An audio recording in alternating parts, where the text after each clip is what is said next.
Va a Treviso il triste primato di incidenti e morti sulle strade anche per il 2011 in Veneto. Nella Marca sono stati rilevati ben 1561 sinistri, il doppio di Padova, 5 volte quelli di Rovigo. Stesso discorso per i 51 morti, che sono 6 volte quelli di Venezia, il doppio di Verona, Vicenza e Padova. Un primato che deriva anche dalla conformazione fisica delle strade trevigiane, caratterizzata da molti canali di scolo a fianco delle strade principali.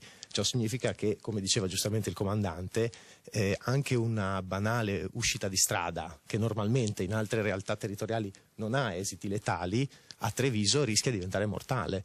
Quanto ai dati veneti, però, la tendenza generale, Treviso compresa, è quella di un graduale calo di incidenti e morti, degli automobilisti sorpresi alla guida sotto l'effetto di alcol e droghe, mentre aumentano gli eccessi di velocità e l'uso del telefonino. Quello delle distrazioni alla guida è il pericolo maggiore. Viva voce o auricolare non risolvono il problema. Il consiglio è quello di non rispondere proprio alle telefonate.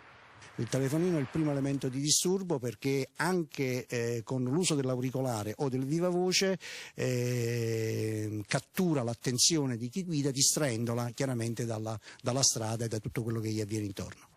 Il tutto sta svolgendo al meglio il suo compito sulle autostrade, è stato installato anche lungo la A28 da Portogruaro a Conegliano. Positivo anche l'impatto della nuova norma che prevede la presenza a bordo di catene o pneumatici invernali lungo le strade del Veneto. Da novembre 5.500 controlli, ma solo 15 contravvenzioni.